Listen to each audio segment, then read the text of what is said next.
All right, so this morning we're going to start with the Commissioner Memo, Commissioner Memo 22041, and that was the memo that announced the webinar today and updates to the Esser guidance.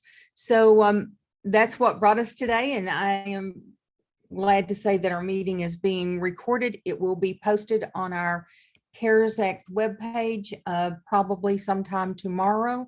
You can go back and watch the recording. One thing that I do want to start out with is taking us to the CARES Act webpage and just quickly reminding you that there is the timeline for funds. And I wanted to let you know that a new document, I'm just kind of scrolling down here to show you a new document that was posted recently. US Ed published guidance on using ARP funds to address the impact of lost instructional time. And as you know, you're required to expend at least 20%. You may certainly expend 100% or somewhere in between, but no less than 20%. And some of you I know are watching your data. You've been looking at your test scores that you've received, and your Esser School Index will come out around October 15th. So that will give you a chance to come back in, reassess your needs, and if you need to make revisions to your use of funds, then that certainly is possible. But I do encourage you to open this document and read it. It's really a great tool.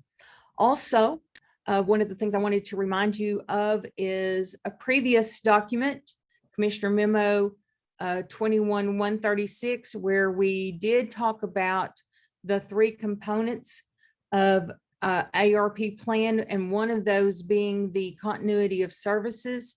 This section right here.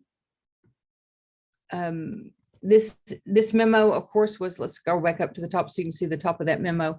This memo was issued back May 24th of 2021. So if you're looking Commissioner memos, you've got to roll back. Commissioner Memo 21136, but it really gives you the full details on the continuity of services plan. And I just bring that to your attention because you may be calling it your ready for learning plan. You may have said continuity of services / ready for learning.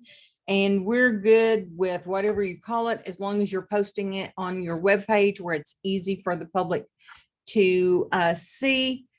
You posted it back April 15th. And just as a reminder, it was the things that how you are addressing having a safe, open school. Just what are the policies, the practices in your district. You posted it back on April 15th, and then every 6 months we will be reminding you. So I just wanted to let you know we'll be sending out a memo in the next couple of days to next week or so to remind you that it's coming up on the October 15th date, which is your time to update. And that's just the opportunity to go back in, check everything. If it stayed the same, just put reviewed October 15th or whatever the date is. So just so the public can see that you're actually checking this and updating it. It does encourage you to get community feedback, as does every component of ARP Esser. So wanted to make a few quick announcements about that, and then we'll get right into questions. So let's go back to our memo from today for today, Commissioner Memo 22041. And as you know, we have been in constant communication with the U.S. Department of Ed. We try to participate in every webinar available. You can go to their website and see all of the information that they're providing us. But we did recently get feedback that US Ed was changing some of their guidance. We took information that we had received that where someone else had reached out. We reached back out with our information, and we did get updated information. So with that, what I want to share with you today is in the updated section, we did update the FAQ document. That document was updated for pages 14 and 16. If you clicked on it, what you're going to see is a link back to this commissioner memo because the information was so long that I felt it was better for you to come back to the original source. So we'll get right into these questions. And the first question is, can districts use Esser funds to repair or replace a roof? And this question has come up, and you know, at one time we were given information that, of course, if you were installing an HVAC system and you had to make repairs, that would be an allowable expense. But when we asked, could you just replace roofs based on air quality, we were given a very strong no. Since then, we've been given a revised guidance. And so I just wanted to kind of go over this, and Tim Kane and Jane Green are on with me to kind of highlight some of these components. But I wanted to walk through this and make sure that we're all very clear. So in this new guidance, it's basically saying that here's the response from USAID in this section, which says basically that you can use Esser funds for the inspection, testing, maintenance, repair, replacement, and upgrade that improves the air quality in school facilities. Now, it goes on to say, therefore, using Esser funds to install a new roof in order to rid the building of mold could be an allowable use of funds if the costs are reasonable and necessary. So if your goal is to improve air quality and mitigate the impact or potential impact of COVID-19, then repairing or replacing a roof would be allowable. And here's the kicker right here. Provided that you're able to answer in the affirmative to all three test questions in overview section, page 9 of the US Ed guidance. And on page 9, those three questions basically go back over. How is it related to COVID? How is it reasonable cost? And why is it necessary? So the documentation is critical here. So it goes on with the DESE guidance that we provided here, and Tim and Jane jump in at any time. But what we're recommending is an air quality analysis so that you can say, oh, to improve air quality, we need to have something in our data to show that this is a necessary expenditure. You will have to update your master plan, and you should seek public comment on any of these really large, costly construction projects. So let me stop there. Tim, you want to add to that? Yeah, there was just one thing. You're doing a great job of explaining all three.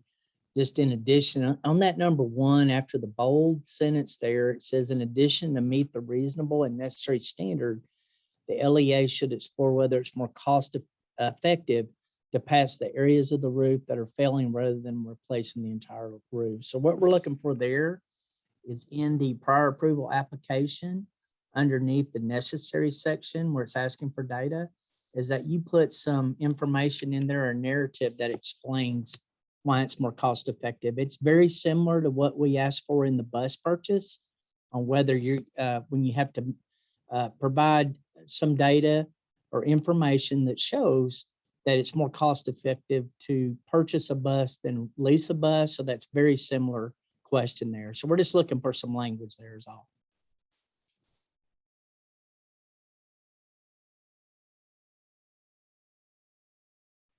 And then Tim, you may want to also address updating their master plan. When should that be done? Yes.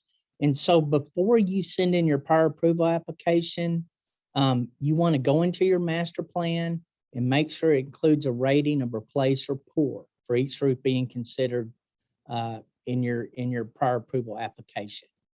And I would just clarify again that the air quality analysis just needs to be attached to that prior approval application.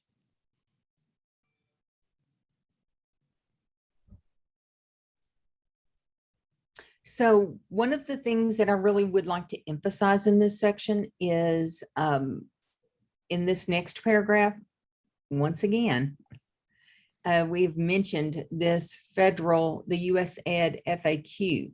So all approved construction projects must meet Uniform Grants Guidance. They must meet the information in the FAQs. So I'm just going to go ahead and click on this FAQ, and I really want to bring you down to B6.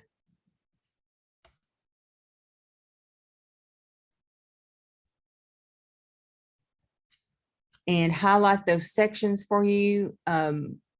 If you are considering any type of construction project, definitely go back and look at B6 and B7. That certainly could be something that you may want to attach with your documentation for an auditor, so that everything is all put together for them. So this document is long. We'll get to it. All right. So in this document, may Esser and GEAR funds be used for construction? The answer is yes. And I want to highlight this section. However, the department, which is the U.S. Department of Ed, discourages LEAs from using funds for new construction because the use of funds may limit the district's ability to support other essential needs or initiatives. So this is one of those cases of can you and should you? And so this doesn't say that you can't or you shouldn't. It just says, make sure that you've not only looked at this and said, this is the best use of our funds, but looking at the overall budget, we've made sure that everything students need have been taken care of. And this is something we are also able to do. So I just wanted to bring that section to you and really highlight some of the words that they've used. But all of the federal guidance is listed here. And as you go on, listed again, it gives you a list of questions to be asking yourself, in addition to one of our previous commissioner memos. Let's see if I can get back out of that. I believe it's this one. Yes. Back on Commissioner Memo 21-146, we gave additional information around using Esser funds for construction. So just as a reminder, that was Commissioner Memo 21-146. Tim, anything else about facilities or roofs? There is one thing, Deb, I want to add, and it doesn't have anything to do with Esser, but it's just a reminder that for any roof replacement project or HVAC project or any other construction project, you need to send in construction documents. But that's true for any project. So it's just a reminder for, after that prior approval has been approved, and when the time is right, when you have those construction documents, just send those into your area manager. And Tim, as we were discussing this morning, we may have had a few districts that fell under the old guidance that we were given from USAID, and therefore replaced a roof that may have met these qualifications. What we will have to do now is take them by case basis and see if we have enough documentation to mitigate the risk. So if there are school districts out there that replaced roofs this summer and they think they now meet these guidelines that we've just been given, then we're definitely willing to go back and take a deeper look with them, but we'll have to look at lots of evidence to see what we can do to support them. Because we understand that based on the answer we were giving you, that was the answer we were hearing from the U.S. Department of Ed, which was no, that you had to do that. Some of you thought it was the best thing to do that this summer, which is the only time you can replace a roof, and we understand that. So like Deb said, we want to try to work with you as much as possible. All right. And Tim and Jane, I'm assuming you're looking at the chat and see if we need to answer any questions before we go to asbestos. Yeah, I think all the questions have been answered to this point. One of them from Ms. Walters was about budgeting the full amount. And would there be an issue if they budgeted for HVAC but didn't expend during this year? No, that's not the issue. When you uploaded your plan on how you're going to spend funds into Industar, that is your big bucket items. So you can just budget according to what you've put in your big bucket items. You don't have to have pre-approval on those HVACs just to place it in your budget, just when you start the project or before you start the project. There is a question from Eliza on that replacement time. Is it after May 26th? I need to think through that, but that certainly would be the start of summer. And of course, May 26th is the date when the U.S. Department of Ed greatly increased the scope of prior approval to include HVAC and pretty much any project. So now that we're saying, based on what U.S. Department of Ed has saying now about roofs, that you're allowed to, that seems reasonable to me. So I think just to kind of quote some of the words that we have on our FAQ, if you find that we've given you an answer, any of us that maybe you feel like needs to be reconsidered, I mean, we're always willing to go back in and look. Lots of times we get emails that just, can I do this? Well, just based on what's in the question, probably it may be very high risk, but if you put the context of why you need to do it, why it's reasonable and necessary and related to COVID, that may be a whole different story. And that's why I'm saying, you know, we're willing to go back in and dig through these with you, you know, so that we can see what we can do to assist you. Tim, there's another question in Deb that says, from Tish, it says, is an IAQ that was done in February okay to use, or do they need to have a more current one? I'm assuming that is an air quality. Tim, you might need to help. Yeah, it just has that air quality review inspection, just needs to relate to air quality pertaining to mold from leaking roofs. And if that's the case, I mean, I would accept something from February. And then Eliza asked another question about prevailing wages, where they can be found. Yes, I'm going to put that in the chat. There is a gentleman with the Department of Labor that can get you that information when it comes to, I'm assuming you're talking about Davis-Bacon, Eliza, is that correct? Yes. Probably. Okay. Yes. Well, I will get that information to you, the contact name and number of that individual that can provide that. And Jane, if you'll look in the FAQ, there's a Davis-Bacon question with a link for a lot more information about Davis-Bacon. So just to kind of bring attention, you know, if you're seeking patterns, one of the things that we hear from the US Ed probably on every webinar is they bring up this Davis-Bacon conversation in relation to construction. So I would think that during an audit, those are the things they're going to be checking. Those are the things they put more emphasis on than some of the other things. So, of course, we don't know what will be on the auditor's list until, you know, they're out auditing, but they've mentioned this numerous times. Would you agree, Tim? Yes, absolutely.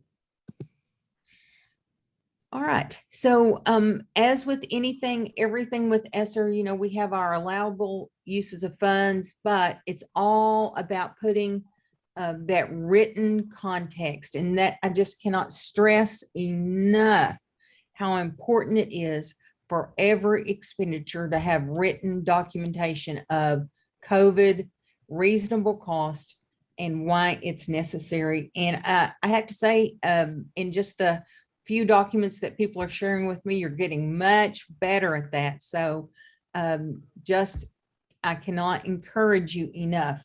One of the other things that came out recently from the U.S. Department of Ed, And we were in good shape, but they gave another strong guidance that if you're employing people with Esser funds, there must be the appropriate documentation. Jane, time certifications, you want to kind of add to that as Correct. we get ready to go on? Yeah, and I think districts in Arkansas have already been doing that because we've been telling them since the beginning. We've been talking to the federal programs coordinators about keeping those time certifications if they pay the employee's salary out of Esser that they need, and that's the only fund source they use, that they need to keep those semi-annual time certs. Or if they're paying a percentage, they have to do the monthly time certs. We've been doing that, told them to just do that like they do all their other federal funds. Even though from the beginning, the Fed said that we didn't have to do that, but then they changed their mind. So now we've got a lot of states that are struggling because they don't know how they're going to go back and account for that. But fortunately, Arkansas has been doing it all along. So if you're paying them completely out of Esser, you need to keep the semi-annuals. If you're paying partially out of Esser, then you need to do the monthly PARs, time certifications. When they made that announcement, Jane and I were smiling because we were like, oh, Arkansas is in good shape. All right, our next question, can Esser funds be used for asbestos abatement? We didn't get this question a lot, but we've all certainly had to do a lot of reading to learn about asbestos abatement. So in this guidance, they did come back. We did get a very strong no on asbestos abatement in the past, but they did come back, and you'll see where we asked our question about asbestos abatement, and they did come back and say that USAID said they agree that it sounds like abating asbestos is part of an LEA's plan for mitigating COVID-19 and therefore would be an allowable Esser use of Esser funds. So always to think about how we can help you mitigate your risk. We reached out to experts in the field, and the guidance that we were given that we wanted to share with you is if you are doing a construction project that includes asbestos abatement, then they would recommend an Ahira asbestos management plan. And basically that's someone coming in and giving you a report, looking to see what you have. And if you have damaged something that contains asbestos, or if it is significantly damaged, then if you have something that's showing that, if you have a management plan showing that, then those are things that you could use Esser funds to abate that asbestos. Now, Tim, my understanding, of course, is that I think everyone in the field says if there's no damage, do not mess it, tear it up, try to take it away. That's right. And I have a very little experience with this in my background, environmental engineering, but yeah, when it comes to asbestos, if it's not damaged, you want to leave it alone, because trying to go in there and abate something that's not damaged can cause more trouble, more problems than just leaving it alone. If you're already doing things like if you've already got a pre-approval for an HVAC replacement or upgrade, and something in that process, if there's something, a pipe, of insulation, a wall tile, or something that has to be removed and it has asbestos in it, of course, that asbestos abatement is already a part of that HVAC project, as is if you're updating some of these roofs that had leakage that were causing mold and mildew. Any of those are already included in your pre-approval. If you are doing a specific asbestos abatement in addition to something that's already a part of a project, you will need to have a prior approval, and you will need to submit that to Tim. Tim, you want them to put that on which form? That'll be the one for the additional space. prior approval. And the reason we had to leave that title in there instead of just facility is that was what we put in our plan to the feds. So just think of that as the facility project prior approval. And I'll put a link in the chat to link to that.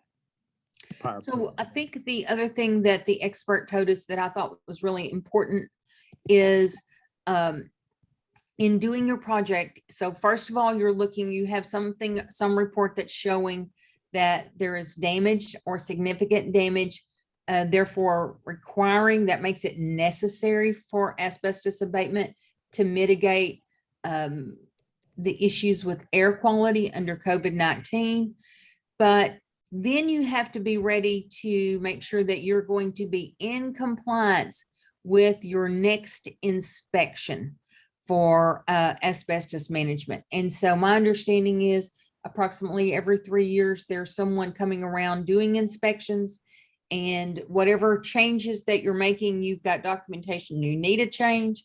And then you must be in compliance with the next management plan when there is an inspection at that time. So make sure that whatever your change you're making, that you're bringing yourself up to be in good standing for the next inspection. And just, that's really good, Deb. Thank you. And that's part of that state mandated inspections that every district has to do. Yes, I've learned a lot about asbestos abatement recently. Any questions in the chat that we need to address regarding this? Not asbestos, but I need to back up and answer one about clarifications on the salaries, doing time certifications for salaries. The question was not for stipends, though. They don't have to, that's correct. You need to have your policy that you use to pay someone a stipend, particularly your point of contact. That was the particular question here. And for non-bonuses for additional duties, so if you paid staff for additional duties related to COVID, then you should have an additional pay plan that you wrote to base that additional pay on. So you don't have to do a time certification for that either, because you've got your additional pay plan to cover those funds, that the non-bonuses, as Jeremy called them. And also I got a text message. So if you're doing after school tutoring, you don't do a time certification, just do a time sheet that shows the hours that those staff work, and, you know, a sign-in sheet of students or how many students they tutored, something to that effect, that you can account for those funds being used. No different than your other federal, like if you use Title I for after school tutoring. Great. Thanks, guys. Anything else? All right, our next big question. I know some of you've been waiting on this, and we've been saying we're coming with this answer. We had to have a little time for the year to close and for our finance team to update information. So the question is, can Esser funds be used for loss of revenue due to COVID-19? And the answer is yes, but we've given you some very specific parameters for what we feel is the safest route for utilizing loss of revenue funds.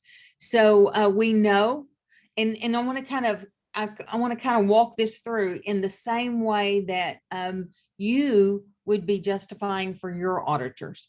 So due to COVID-19, the reason that loss of revenue is important for us to be able to utilize this is typically when you have a decline in enrollment, you know that ahead of time. You know, you can project out, you can see what's going, you look at your patterns and your trends.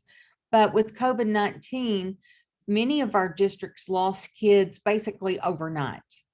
They lost kids after they had an opportunity to make staffing adjustments, and therefore there was a COVID-19 impact, as I've written for you here. Then when I think about, is this necessary? Yes, this is necessary for our school districts to maintain their operations. It's necessary to maintain the continuity of services and bridge those shortfalls. So we have utilized the same formula that we use in determining declining enrollment to identify an amount that we believe is appropriate and justifiable for a school district to use for loss of revenue. So these amounts have been posted here, and Greg is updating this to include charter schools. So if your charter school is not on there right now, check back tomorrow and we should have this drive updated.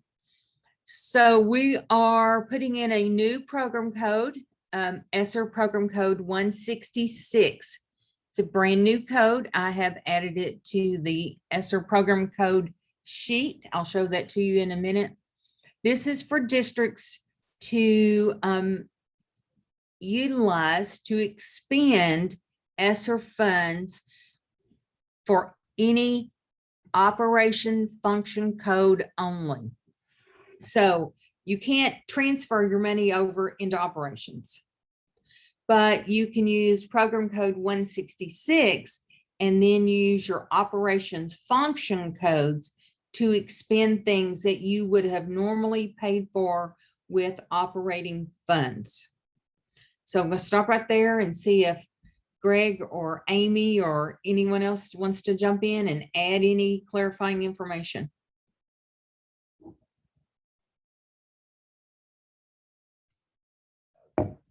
Yes, I really don't have anything else to add on there. It's just, yeah, we've calculated it based off, as you said, off declining enrollment. And use that same formula so you can use it for anything that you are using those operation funds for. So I think you cover everything pretty much, and I'll just watch the chat if there's any questions. Thanks, Greg. I appreciate you.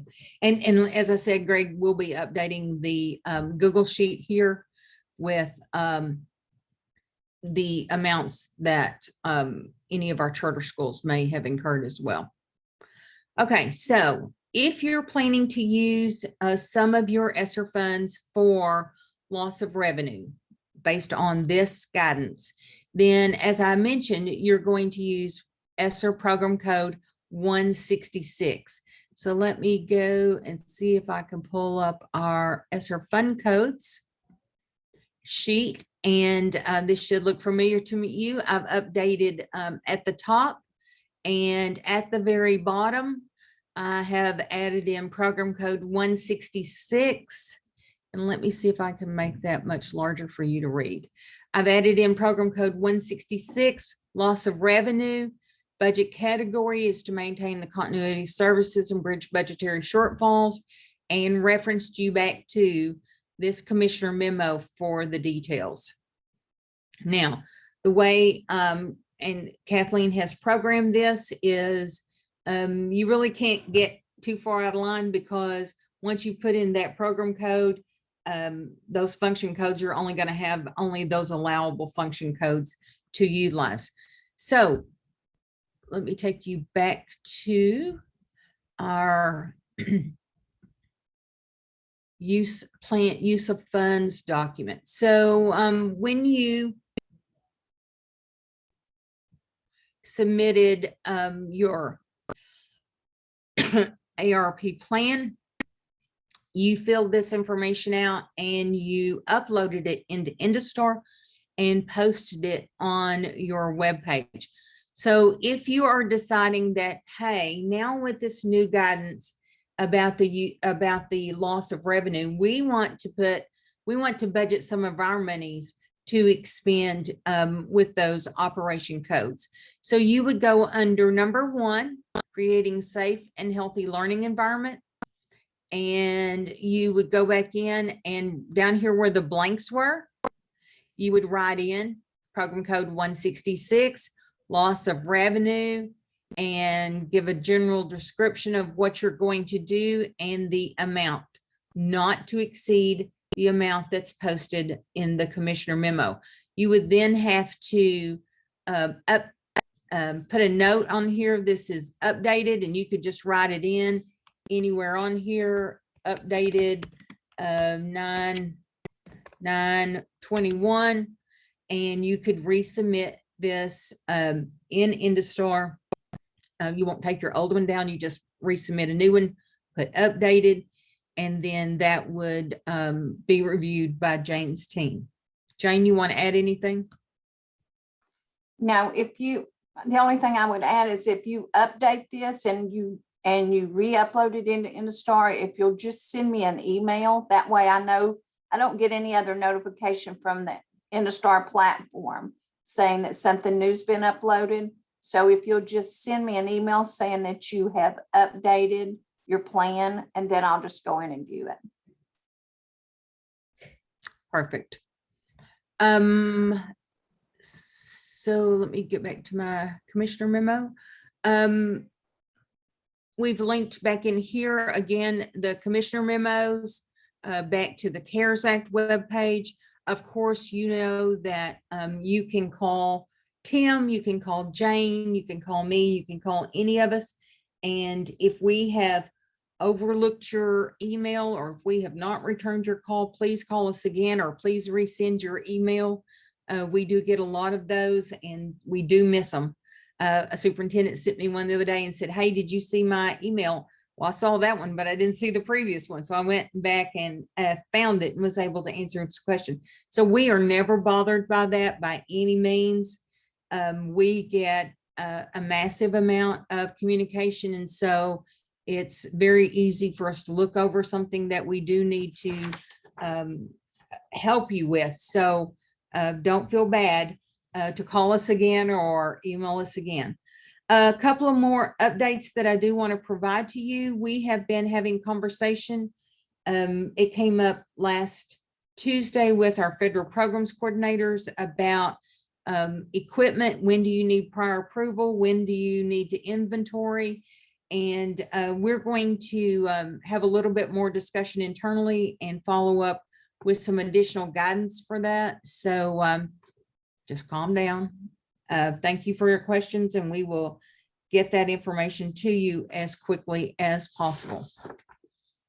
Hey, Deb, I wanted to make a clarification on the loss of revenue amount that we calculated that based off your declining enrollment from the last 2 years. And so that's a one-time amount. It's not one in ESSER 1, ESSER 2, and ARP funds. You can use that amount in all three of those funds, but it's a one-time loss of revenue amount that we calculated.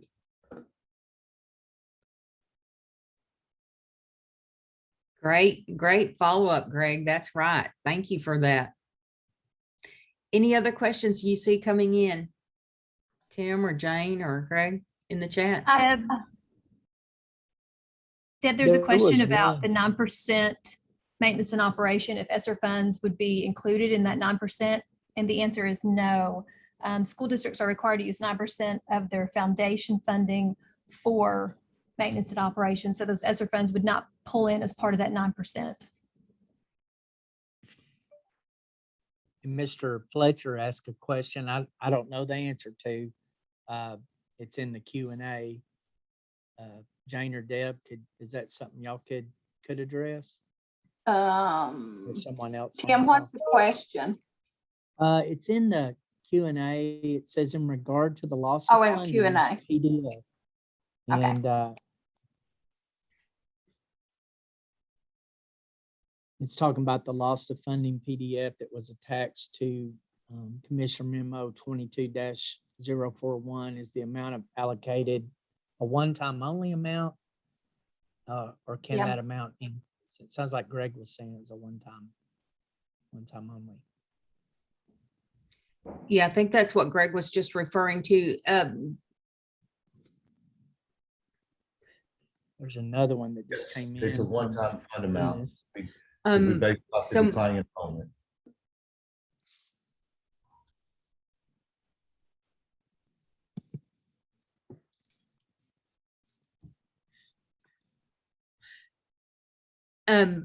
Brian Duffy asked about the approvals for equipment purchases. That's the one, Brian, that we said we're going to come back with additional guidance. We'll come back with something in writing for y'all. Monica's asking when will we get ARP approval letters? Jane, I know we've got ESSER 1 approval letters finished, Yeah. ESSER 2. Yeah, Esser 1 and Esser 2 letters have already been uploaded into Industar. We're not to the point that we're ready to upload ARP Esser letters yet. We're still reviewing those plans and we're still asking for some feedback from some districts, but that's where they'll be placed. If you have a question about if your plan has been accepted as complete, and please understand that we are accepting those applications of being complete, that you budgeted all your money. We're just looking for the completion of that planning document. So it's not like we're technically approving them. So when you get your letter, it will say, Jane Green School District plan has been accepted as complete. If you want to know the status of your plan and if we reviewed it, just send me an email. I've got lots of questions. They'll just send me an individual email saying, has our plan been accepted? And I'll say, no, I need you to go back and add your columns again because you're $50,000 short in your planned spending. So if you need to know the status and you just shoot me an email, I'll get the answer to that. I'll answer you. Deb, I will say that there was some questions asked in chat that Amy gave some answers to that are very important answers. One of the questions was asking, could you restate your sentence about not being able to transfer money to operations? And Amy's answer was you can't transfer funds to operations. You've got to code your expenditures directly to the Esser fund itself. You can't, the district cannot write itself a check from Esser as a way of moving funds from Esser to operating. So that's why we gave you the program code, so you can charge those expenditures directly to Esser. You can't transfer that money over into operating.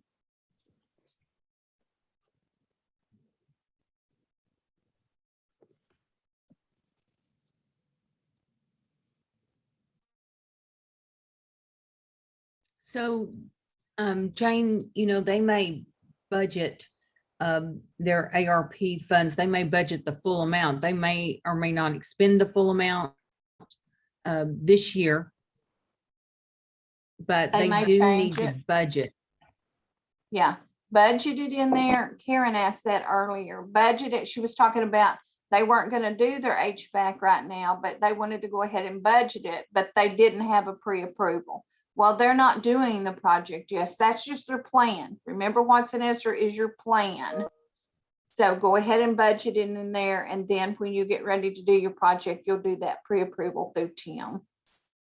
And earlier I saw a question about what if you had staff that were out doing COVID leave, could you use ARP Esser funds? If you have a policy that you've written there locally to give additional COVID days this year, just like you have in the past, ARP Esser can be used the same as you use your your S1 and your Esser 2.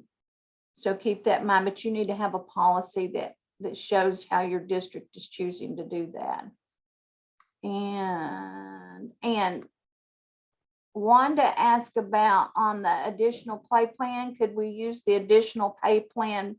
Could it be the Arkansas law? And I'm not sure, Miss Wanda, what you mean there. I guess I gotta have some. I don't know what the Arkansas additional pay law is. There's also a question from Sarah Snyder. She asked, on the loss of revenue, can it be used for food service purchases?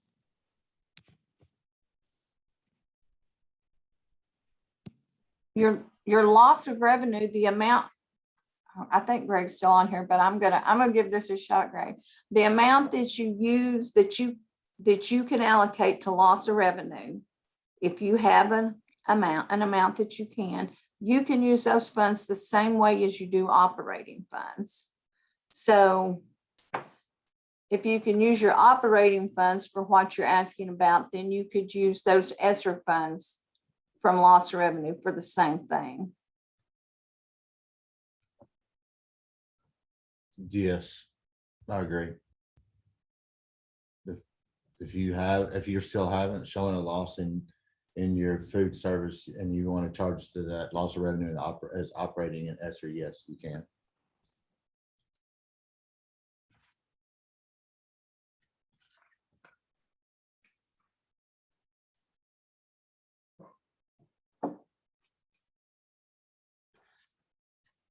And the question was asked, can loss of revenue, can that amount be spent over multiple years? And the answer was, as long as that maximum amount, yes, you can spend it over multiple years, as long as your maximum amount over those years doesn't exceed your amount that was in the spreadsheet, the commissioner's memo.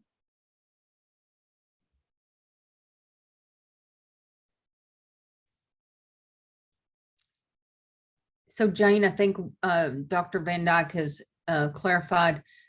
She was asking about to cover for lunch duty. I think that is a common thing that's addressed in that additional pay plan that I've seen. The justification that they've given for paying that additional amount has been for items such as that. They had to give up their lunch duty and monitor their own students because they had to have multiple lunches. They had to give up some type of prep time or free time that they were doing. I won't say prep time. During recess, they may have done their own recess instead of having a para doing the recess because they had to have multiple recesses or had to go out at different times. So one of the things like that is what a lot of districts put in their additional pay plan. That's why they were getting those additional funds, is because they were doing all those additional duties. And someone asked the question about indirect cost. How do we do that if we can't transfer? And Amy said indirect cost is allowed, which it is, and it's accomplished via the journal entry fund transfer. This is the only fund transfer allowed in the Esser funds, is the indirect cost.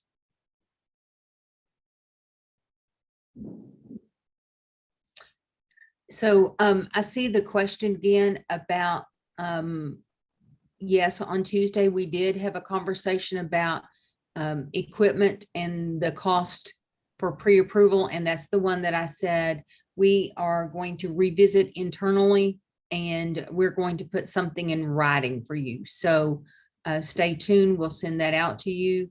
I think with this much confusion and conversation, we need to put it in writing so that we're all very clear and do our documentation of where all of that is found in state or federal law. So we will get that put together and send that to you. Any other questions or comments before we recap and close? Yeah, there was a question from Deanne. She's asking in the Q&A, will the same calculation for ADM loss revenue be made this school fiscal year 21-22? She's saying that they had a gain in 2021, but a huge loss to start the year. We have not discussed that internally. That's something we'll need to discuss and get back with you on. So we've got one for this year. But yeah, we'll have to look at that and discuss that unless Greg's got a quick answer. No, I don't have a quick answer on it.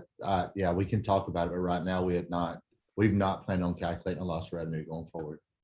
Okay, so we'll discuss that and get back with y'all on that question as well. Any other questions that you see, Jane or Tim?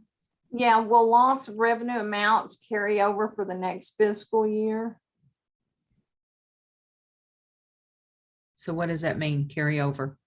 So if they are allowed, if they have $200,000 that they could spend on an operation due to lost revenue, and they only use 100,000 of it this year, will that $100,000 carry over that they can use next year? Yes. they've got $200,000 of lost revenue to use for the life of the Esser funds. And then Deb, there's a question about, is there a template for a pay plan? There is not. I mean, several of our school districts have written one. What's critical is that you fit it to your needs. So we've seen additional pay plans for additional duties like cleaning and disinfecting. It's got to be reasonable. And that's the key is sometimes people say, oh, I'm going to pay people, you know, $50 a day. And you're like, whoa, that's a lot of money. How much time are they actually spending doing these additional duties? The important thing to know is those are additional duties during the day. So you have to really justify that they're doing more than they normally do on their 6, 7, 8 hour day for which they're being paid a salary. Then if you're paying them for work after, that's a different story. That's a different pay plan. So just if you want to talk it out, we're happy to talk it out with you. But the context of your district is so critical to put into your written explanation in this. But we're happy to assist any way we can. Lots of districts have some. I don't have many finished ones. I look at a lot of first drafts and give feedback, and people go and change it and tweak it based on what their PPC or their school board says. So I couldn't say someone has the best one, but I know we have several superintendents that have written really good plans. And I don't, we've discussed these before. So I think that's an opportunity to reach out, to have conversations at your co-op, but it is very important to put it into the context of your school district. And as we're just kind of wrapping up, I want to kind of come back and say,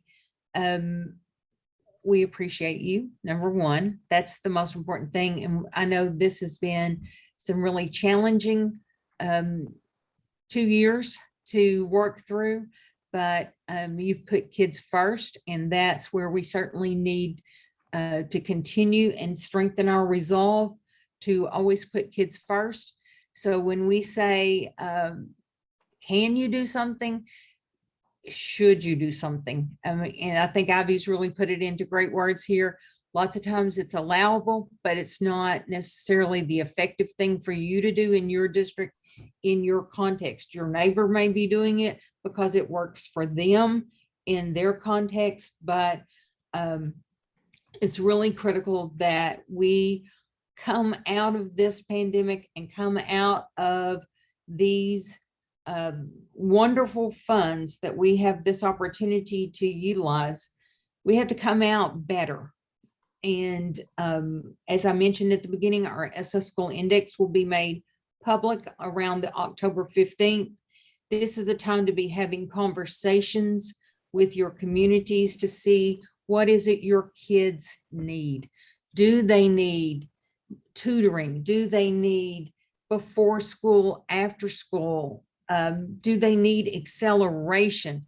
Can we put in some summer camps that help accelerate and get kids caught up and ready for the next grade level? Can we do that throughout the school year? Can we think outside of the box? Maybe our teachers are tired. Are there other teachers? How do we pull that community in to help us get kids caught up, get them ready, and get them excited about learning? As with all of the Esser funds, the intent is to improve the academic ability for kids to learn. It's also to take care of their social, emotional, and mental health needs. So we're really looking at taking care of kids, making sure that we've identified our students that are experiencing homelessness and giving them what they need, making sure that our students with special needs are having the accommodations, are getting the interventions that they so desperately require, that any student, that our students in poverty are being given the things they need to be successful with their learning. So I know we've had a lot of conversation today about us roofs and asbestos and shoring up some of the operations, but at the end, I really want us to come back and remember we have to make sure that we've taken care of kids, and that on the other side of this, the kids are going to be strong. We can take care of our facilities and make those strong, but we certainly want to continue to make sure that our kids are strong.